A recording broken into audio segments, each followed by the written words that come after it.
Morning, everyone. Thank you so much for joining us in our last segment, which is our live Q&A within our HR series. Thank you so much, Emma, for joining us today.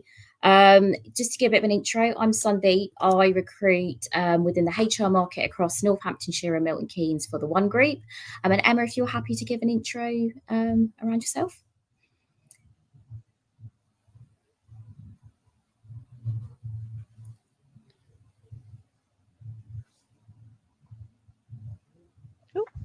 Sorry, I didn't hear. Sorry, I lost you for a second then, Sundeep. Sorry, Emma. I was just saying about giving an intro to yourself. Okay, sorry, it just went silent. Yeah, so sorry. My name's Emma. I run a business in Corby called Gateway HR, but we work all over the UK. From a HR point of view, mainly supporting micro and small businesses, employ people so to do that properly, do the right thing, but they don't need a full-time member of HR staff. So that's what we do. So small team based in Corby, and we're actually 18 years old today. So we may celebrate. Amazing! Congratulations. Maybe there might be some corks popping later on today. So that's us. Amazing. Thank you so much, Emma. It has been amazing. Our events have been very, very popular within our HR series. We've got quite a few questions that have come through prior to today. So I will get those out to you so you can answer those, Emma. But for anyone that has live questions along the way, please place them in the comments section and Emma will be happy to answer them. So I will get started. So the first question, Emma, that has come up is, we are a small business and one of our team has raised a grievance against their manager. I don't even have a HR department. What do I do?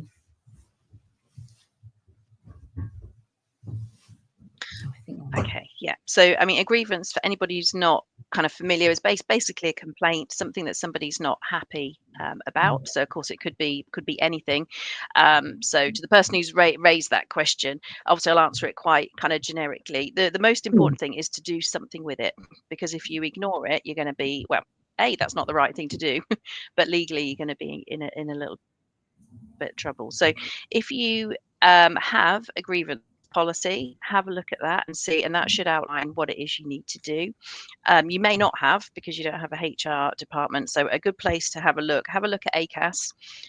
They have a grievance procedure that you can follow. Excuse me. So we always say you need to follow that as a minimum, because you're then staying on the right side of the law. But basically, it's looking into what is the nature of the complaint. Obviously, speak to the person who's raised it, but also the manager as well, and anybody else who might be involved. So it really is basically finding out what's the person not happy about. Is that, what a better word, is that justified? What can we do to resolve that? And as with all things HR, keep really good records. So in terms of, the conversations that you have, what the outcome is, which should be in writing. So it might be the outcome is that, there's been an investigation, but actually nothing has been upheld. Which doesn't mean that we just drop it there. There probably needs to be a conversation to get the manager and the employee, working better together. Or it might be that something is founded. So it might be that perhaps, I don't know, something about a manager micromanaging somebody. So for the manager to talk to the employee about how they can work better going forward. So main things, don't ignore it. Do investigate. And if you don't have a grievance policy, do look at ACAS, because if you at least follow that, your guidelines, rather than ignoring it, hoping it will go away. Amazing. Thank you so much. Next question. So we are making a couple of roles redundant. I've never done this before. How do I decide who goes? Quite a tough question. Okay, yeah. Sadly, we're getting a lot of questions like this at the moment. Businesses from all different sizes. Firstly, it's never a nice thing, excuse me, to have to do, because it is a process, but there are people involved in the process. And if you have a policy, obviously refer to that, but you may not. In terms of who is made redundant, so the terminology is who's at risk of redundancy. So if you're looking at maybe a certain role is no longer needed, or you've currently got, I don't know, to make up a role, 4 customer service assistants, you only need 2 or 3, so 4 would be at risk. In terms of how you decide who's made redundant is looking at kind of very objective business criteria. So it might be around somebody's levels of skills and qualifications. It might be if you have documented performance data. So that might be appraisals, reviews, things like that. And you basically kind of score people against those things. So it is objective. It's not about, well, I like this person more than that person, or whatever that might be. And again, just making sure that you can back up what you've done. So if it's that somebody's performance has not been very good, have they ever been told that? And if they haven't, don't put that in the criteria, because obviously that's not fair to them, because they were never given a chance to do something around that. And again, if you're not sure, you can always contact us, because I'm very aware how stressful this situation would be for whoever has asked that question.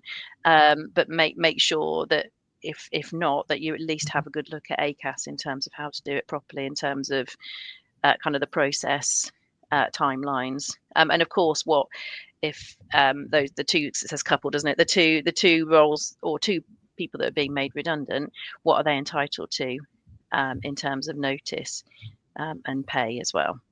So don't rush into it, because redundancy is technically a dismissal, so therefore you are at risk of unfair dismissal if you get it wrong. Okay, brilliant, thank you. Next question, we've got an employee on long-term sick leave.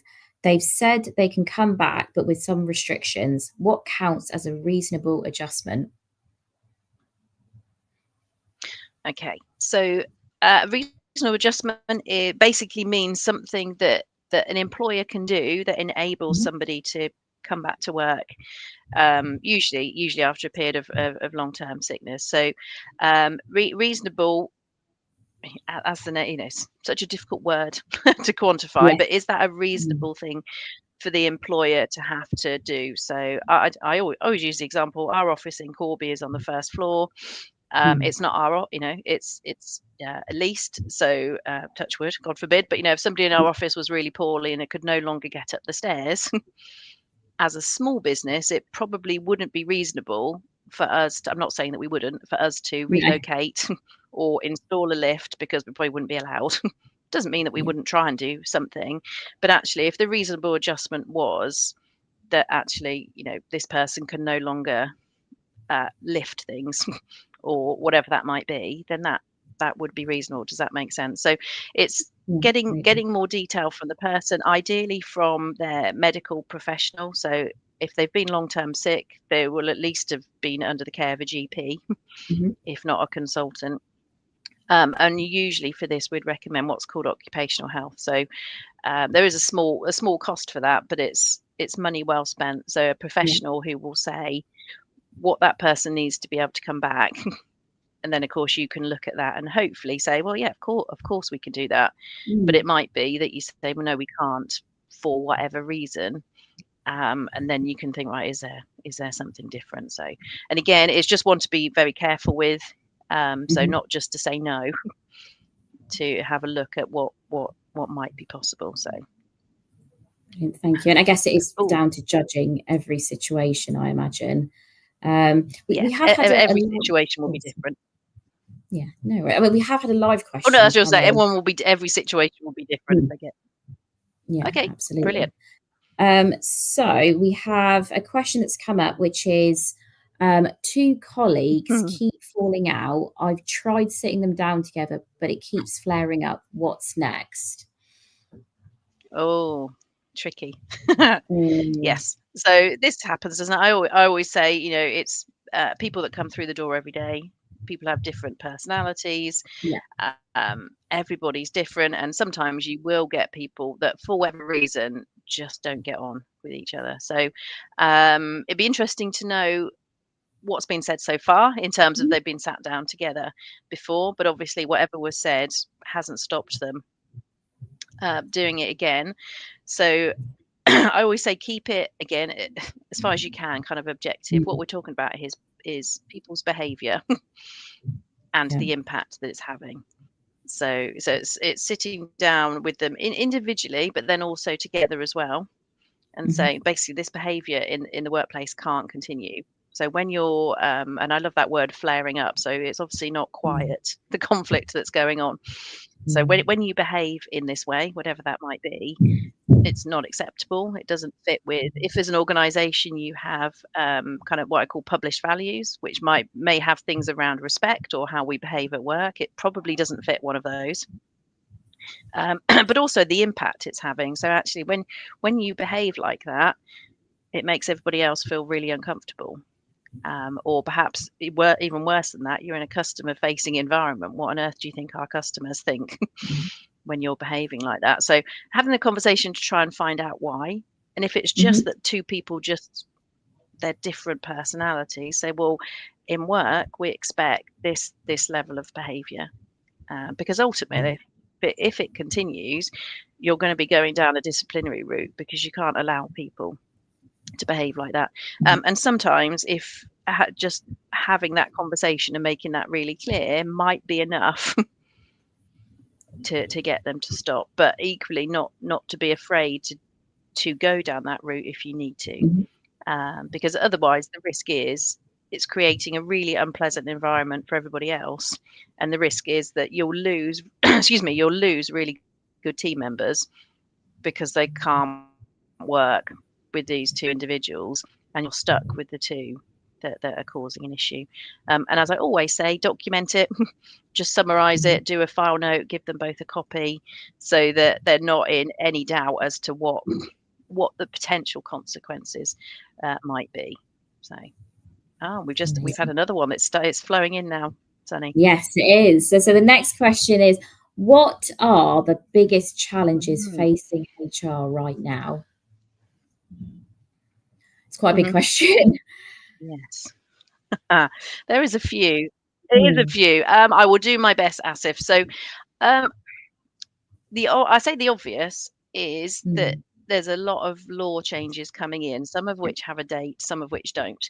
So there's been an amount, I mean, obviously there's been a lot in the HR press, but even in the kind of general press around changes to the Employment Rights Bill. So the next kind of flurry of changes coming in April, the biggest change being around sickness, which we did a separate session on that, didn't we, Sunny? So you could go and have a look at that, Asif, because the content of that hasn't changed, and I would hope kind of February, March we'll get a bit more guidance from the government as to what that means. So there's lots of law changes, so it's keeping on top of that, and getting things ready. So whether that's policy changes, communicating out to team members.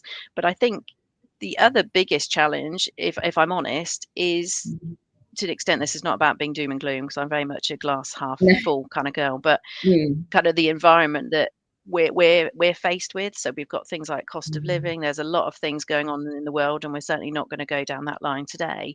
But making sure that, as far as we can, that people are happy at work, they feel safe at work, they feel valued at work. So whatever else is going on in the world, or their own little world, that work is somewhere that they enjoy being. So for an employer, somebody brings their best version and does a great job.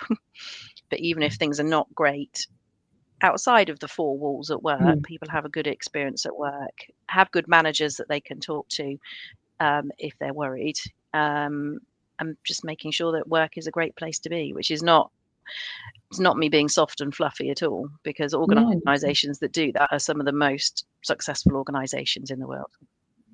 100% agree. So I hope that helps a little bit, Asif. But there's lots of stuff in terms of law that you can have a look at. So amazing, thank you. And another question comes through. So I have a question: if an employee feels underpaid comparing to the other colleagues doing the same role, how would you address that? Yeah. Okay. So it depends how that's come to light. So if you're asking that as maybe, and I don't know, the HR person, that somebody has actually come to you and said, I feel this is the case. It would be, if you have access to that. So if you are HR or payroll, is that correct? Would be the first thing, because of course, people talk sometimes truthfully, sometimes not. And if it is literally doing the same role, it would be finding out why that is, because it may be that your pay scales have an element of based on experience. It might be an element of that actually that person does other things as well, that maybe Yeah. that other the person making the complaint is not happy about. One of the big things to be aware of, if it is as simple as they're doing exactly the same role Hmm. but being paid differently, is there a difference in gender between those two people? Because you potentially looking at equal pay there, which is not just about doing the same role; it's about doing roles of the same value. But I would say if you're in a position to find out whether that is the case and why, Hmm. to be able to do that and feedback to the employee, not obviously not in huge detail because it is confidential, but thinking about is there a reason behind it? And of course, if there isn't, it's thinking, right, okay, what do we need to do to Yeah. bring that back in line, so that it is fair? Because pay is something that will cause an issue if people feel that it's unfair, that they're working just as hard or perhaps harder than somebody else, and they at least think that they're not being paid the same. So hopefully that helps a little bit. Amazing, thank you. And Uh, another yeah. question has come up. Has recent political news influenced company strategy or operations in any noticeable way? Um, Not sure I on that one, only Mhm. because I think it's always a risk to go down the political line. I'm sure it probably has for some companies in terms of overall strategy and operations. I would say from a HR point of view, it's Mhm. making sure that I support people are feel safe at work. So Mhm. if there is any maybe conflict in the workplace, that is addressed, because people have a right to have their views and beliefs, Yeah. but equally people have a right to feel safe at work. So I think purely from a HR point of view is making sure that you've got that covered. But I think yeah, and then as I say, never discuss politics, because we could go Yeah, down a whole absolutely. rabbit hole if we did so. I agree. Okay. Amazing. Oh, And then oh, the one, next one might be. I think we could do this jointly, Sunny. I was thinking when I read this Yeah. So question, I was just why saying, has Sunny, it, because obviously you recruit into this. yes. Yeah. So why has it become so challenging to break into a HR career, even with a HR degree and a CIPD level 5 qualification?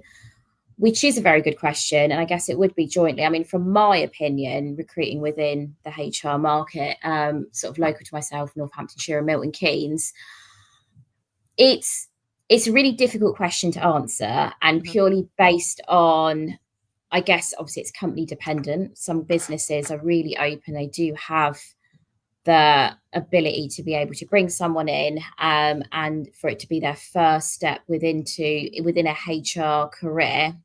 Um, and I think, I mean, I'm not sure if you've found the same as well, Emma, because I guess companies are sort of streamlining a lot of their teams and what they do at the moment from a process perspective. It does seem to be a bit more of, there's a lot more hoops to go through when it comes to recruiting someone and bringing someone into a business. Um, but in my opinion, there's still quite a few businesses there that are happy to help someone with it being their first step into HR. But I think it's just making Mm. sure that your like CV in sort of going into an interview, you're prepared as possible. Really, Yeah. I'm not sure your And I thoughts would on. agree. And Mm, also, this is not going to be overly helpful, Alberta, but I mm, think it's, in my experience, always been difficult to get into yeah. HR. If I go back 25 years, Mm, I started my first role, exactly what you just said, that I had a degree in HR, was studying for my CIPD, but started actually in recruitment, in headhunting, because I thought, well, that's vaguely mm, related to people. yeah. So, and then did get into like a very, well, what would have been called then junior HR role in Mm, manufacturing. It's one of those things. I realize it's not overly helpful, but once you're in, because then you can prove mm, So not to give up, and like Sunny said, really good No. advice, making that you're sure that your CV fits. Mhm. So if you're going for a role in manufacturing, talk about things that you know would be Mhm. of interest to manufacturing. So that's going to be usually, not to stereotype, more kind of employee relations, recruitment, um, unless you're going for a more senior role. So make sure that the achievements and things that you have on your CV will be of interest to Mm. the person in that market. But don't give up, Alberta, because once you're in, you're Yeah. in. Exactly. And it really is. And I do think networking is another aspect of, for example, I mean, I say to everyone about our HR events, there is no limit on what level, if you're studying, if Mhm, you're more senior. We have such a different selection of people that come on to our LinkedIn lives and come to our events. So I think mm. being in a room full of HR professionals massively help. But yeah, amazing. Thank you so much about it. We've got another question that's come through, Emma, from Georgie, which Okay. is, what emerging trends or Excuse me. technologies do you think will have the biggest impact on HR practices Mm, over the next few years, and how can HR leaders prepare now? That's a very good question. yeah. I think it has to be at the moment, sat here right now, which it Mm. has been for a year or so now, but definitely ramping up, is obviously the use of AI, Mhm. Yes. which I always say to people is exciting and terrifying in equal measure. And Mhm. interesting enough, somebody said that to me yesterday, that they, the best thing to do now if you're going into the workplace is to go into something like a trade or something where, you have to be able to use your hands. And I said, well, yeah, there is that. I said, but Mm. actually, the people who will be the most successful, like I said, Mm. in whatever, if we're talking about professional services and HR, is the Mm. ones that can still be human.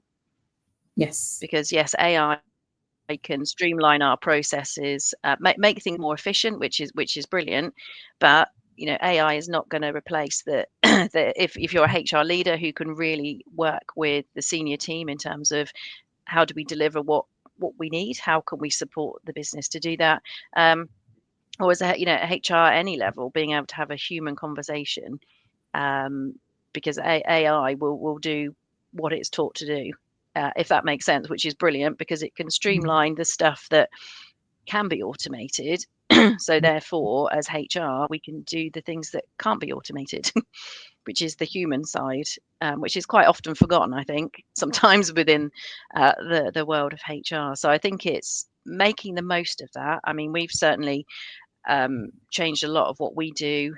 And again, like streamlining the things that don't necessarily need the human impact. Mhm. So anybody who's spent over their career many hours typing up notes from whatever disciplinary meetings, things like that, using things like Fireflies that does it really quickly, saves you hours, so you can spend more time thinking about how did we get, if it's a disciplinary, how did we get into this situation, Mm. how can Mhm. we prevent this happening again, how can we support the employees, rather than, I mean, I've certainly in my early career spent days typing up notes, Mhm. 20 Mm. pages of notes, which is not a good use of your time.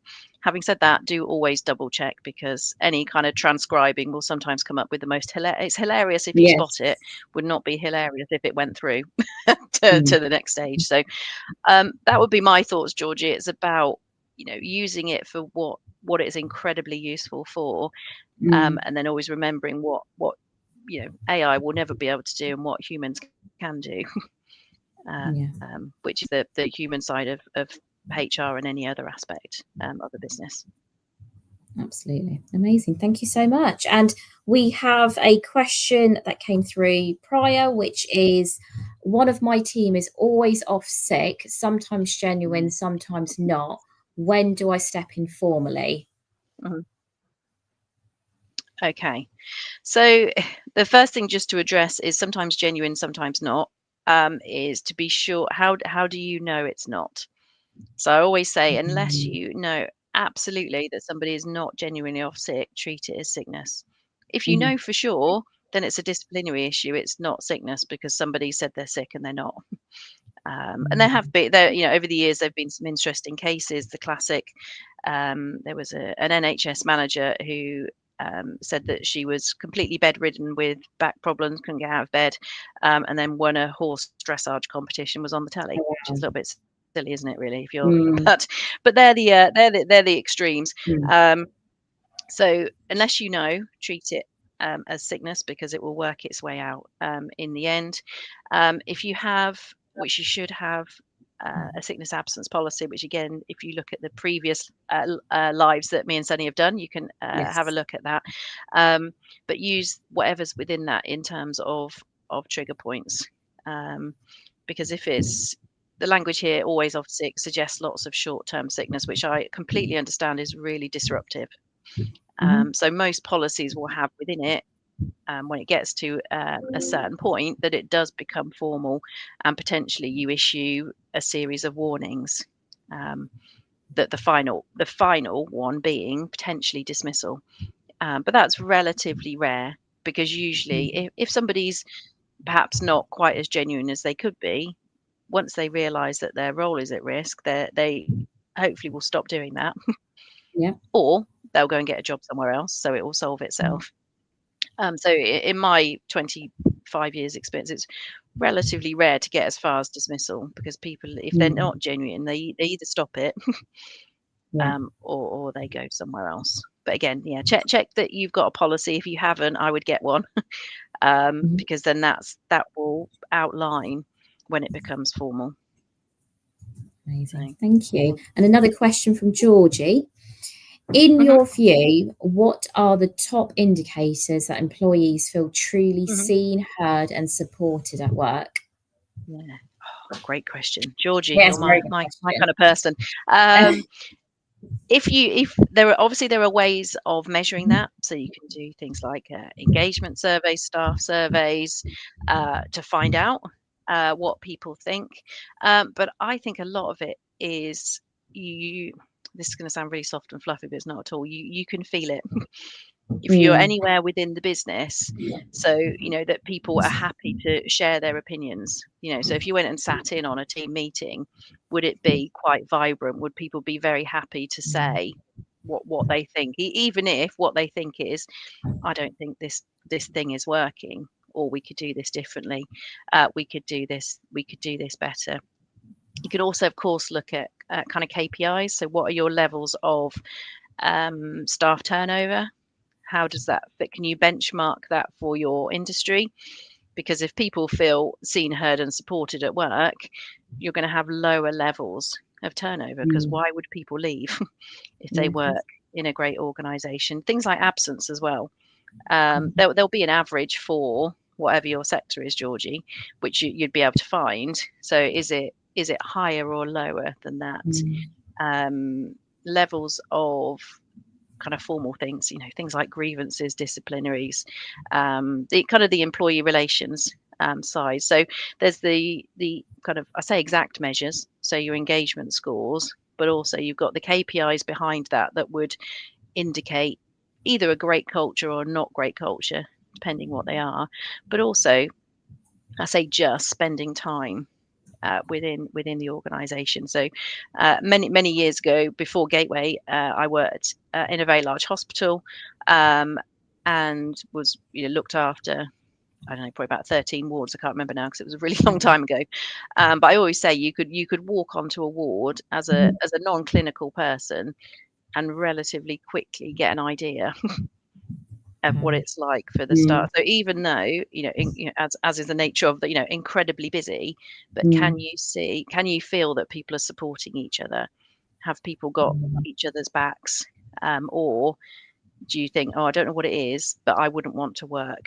It's similar if you go into shops, isn't it? You just get a feeling. Or I always use the example, if you're on the train and the whatever they're called now, train managers, just sound cheerful. They maybe tell a joke down the intercom, that kind of thing. Or do you think, oh dear, he or she did not want to come to work today? So there's lots of things that you can pick up on and then think, maybe I need to look into that a bit further.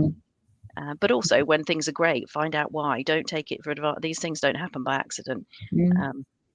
So yeah, that would be my thoughts, Georgie. I hope that's helpful. Amazing. Thank you so much. And we have another question. I'm a new HR manager and we Mhm. can't afford big pay rises or flashy benefits. How can I keep people happy? Yeah, absolutely. I'd say the good thing is that, there's not a lot of organizations that can at the moment. But also people do, most people live in the real world, so they will understand the type of organization they work in and think, Mm. I've got a pretty good idea that that's not an option. So I would always check that your pay is kind of fair. How does it Mhm. fit with market average? Because you don't want to be losing people because of that.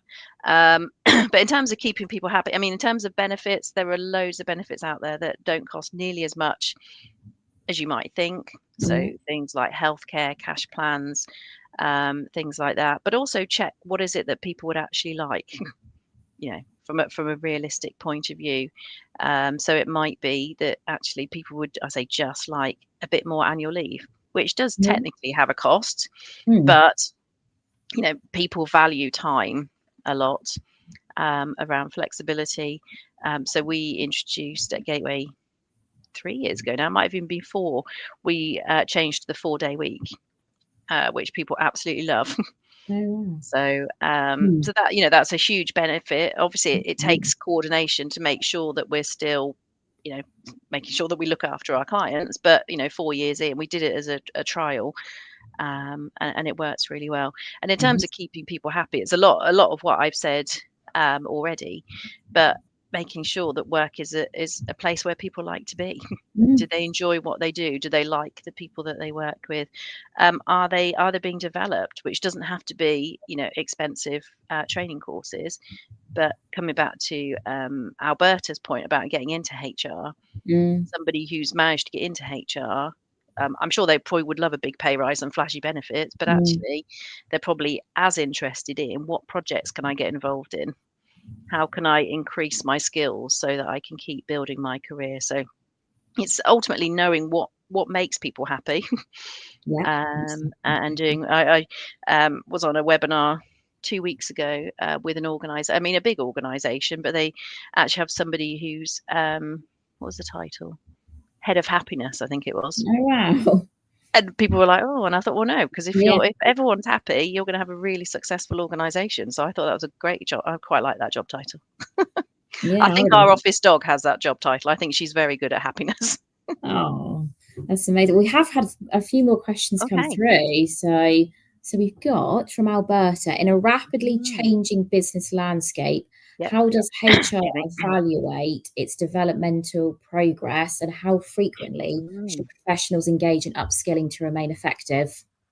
Oh, great So question. yeah, I that's a go very for good. if I go for the second half first, Mm. um, how frequently? I would say all the time, Mm. because there's always, and it's all not, I'm not talking here about qualifications and things like that, but there are so many, one of which we have, just plug that in, Yeah. emails with what's new in HR, what should we be Mm. aware of, um, case studies, all those kind of things. So there's no, it's going to sound harsh, and not meant to. There's no excuse to not stay up to date because there's so many things that Mm. you can sign up to, web and things like this, LinkedIn Mhm. Lives. So just making sure that there's always things, and if you're a team, kind of spread that out a little bit. So not everybody to go to the same thing, go to different things, and then maybe however often you get together as a team, share what you learned within that, so people keep up to date. I mean, how you'd evaluate it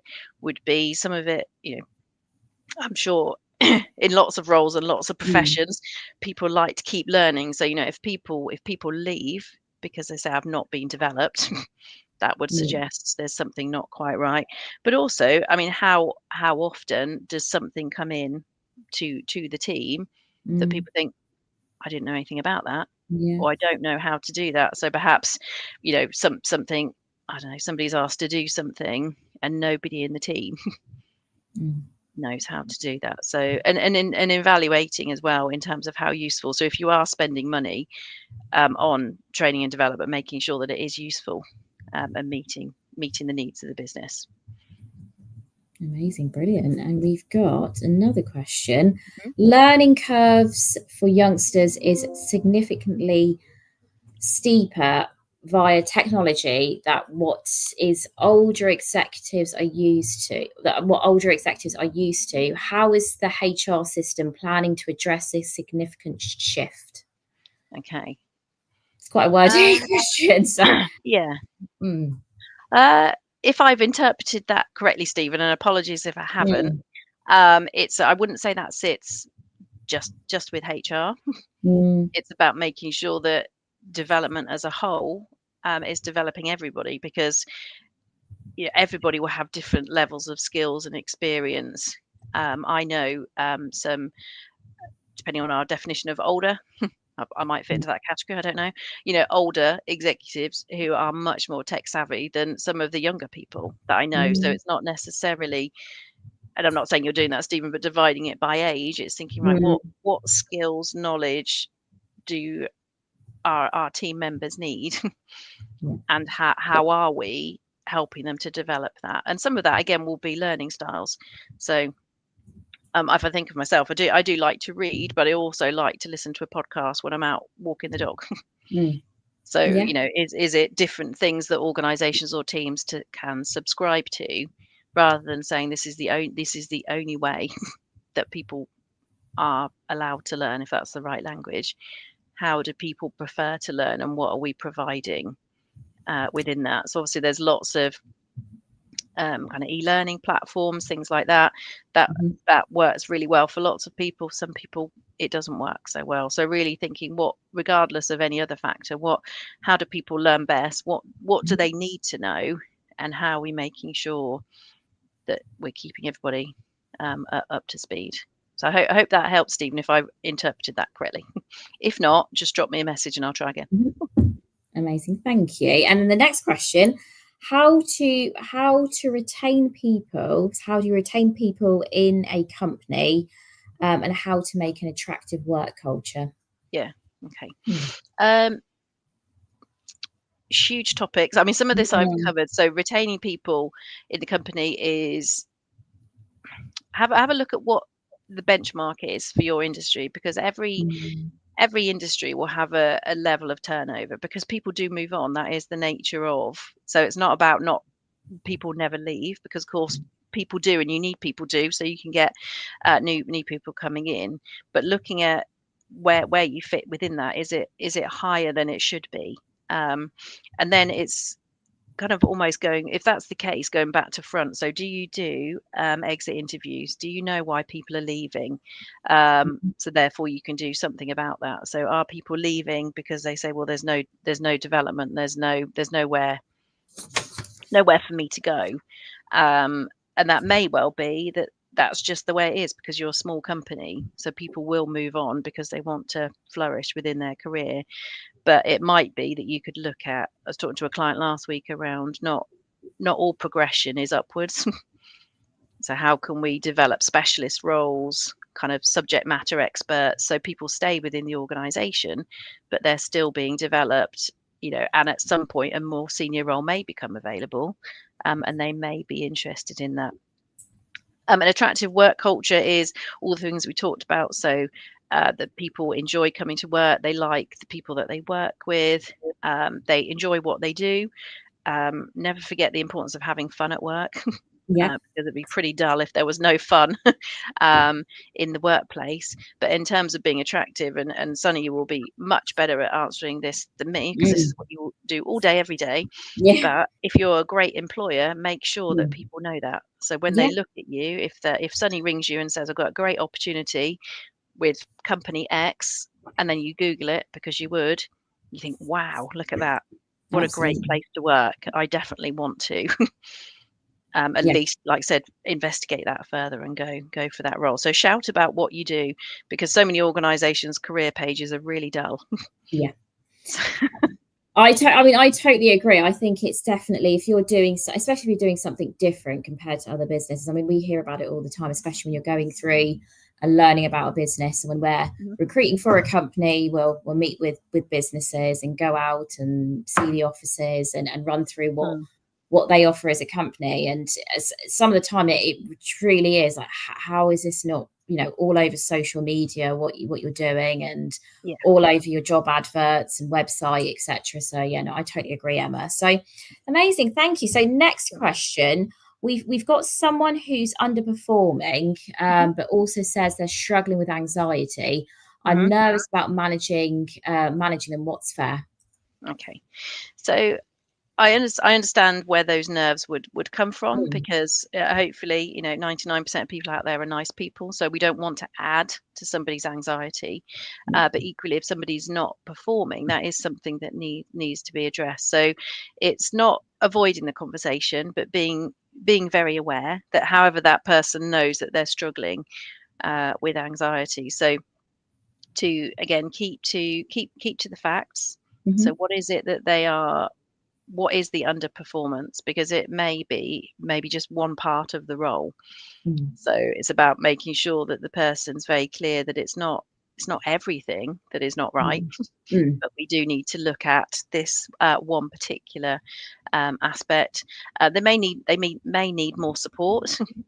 And that might be potentially, I mean, obviously I'd need to know more detail. You might get some external help for that individual, because this, of course, this may add to their anxiety, but also making sure that they understand what the process is, because unless somebody's performance is so bad that we're looking at, towards exit, which hopefully that's not the case if it's only just kind of come to light, is making sure that people understand that, as your manager, I want to support you.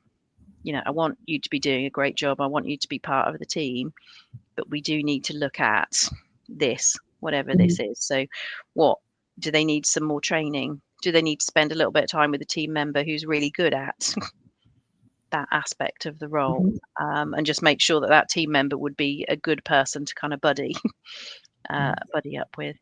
So I would, have that conversation, be aware, which the manager obviously is, but not be afraid to have the conversation, because if you don't, it will be a much harder conversation if it gets worse. And it needs to be a more serious conversation. So I hope that helps a little bit. Amazing, thank you so much, Emma. And the next final question is, can I just make someone redundant because they're not great at their job? No. I mean, I will go into more detail, but no is the answer. No, because that would be technically an unfair dismissal, because it's not a genuine redundancy. And we do get asked this a lot. So whoever's asked that, I'm not being flippant here, because we do get asked that a lot, because to an extent people might think that's a kinder way of doing it. But actually what we've got here is an issue with performance. So that's what we need to deal with, because otherwise it would, because if you do make that role redundant, you can't recruit back into it. And presumably you need that role. You just need somebody who does it well. So it's similar to the previous question, but without the anxiety, having that conversation around what is it they're not good at. How can we help them? And ultimately, if the answer is they're not going to get better, it's following that process. So I completely understand, because we get asked that question a lot. Can we just call it redundancy? No, I mean, you can, but you're at risk of unfair dismissal, because the person will, potentially quite rightly say, this is not a genuine redundancy. So you would fail that test of it being a genuine redundancy. So it's kind of thinking, no, we've got to tackle what the problem actually is, and follow the right process. Amazing, thank you so much. Just really quickly, I've just seen one question around market experience in the UK. So again, if I've interpreted this correctly, it's, I don't think it is off topic, so don't worry about that. It's making sure that, and again, Sunny and her team would know about this really well, whatever requirements you put within a role, there needs to be a reason for that.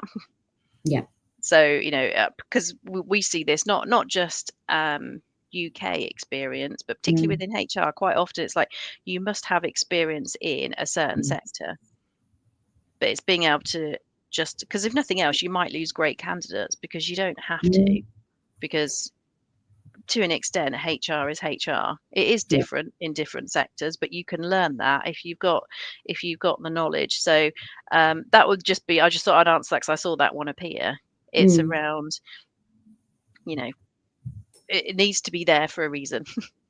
Yeah. Because if it's not, then potentially, probably, maybe, hopefully not deliberately, it could be seen as discriminatory. If I can get my words out, because there's no reason for it to be there. But equally, there may be a very good reason for it to be there. So, just finding out what that is, or if you're the person writing the job role, what do we really need? Because if nothing else, you're potentially losing great candidates. So you think, oh, I haven't got that, so I won't apply. I agree, absolutely. I definitely needs to be justifiable. But thank you so much, Emma. It's been amazing. And thank you to everyone that has logged on. And Emma will answer all the questions that come up. So anything that's been unanswered.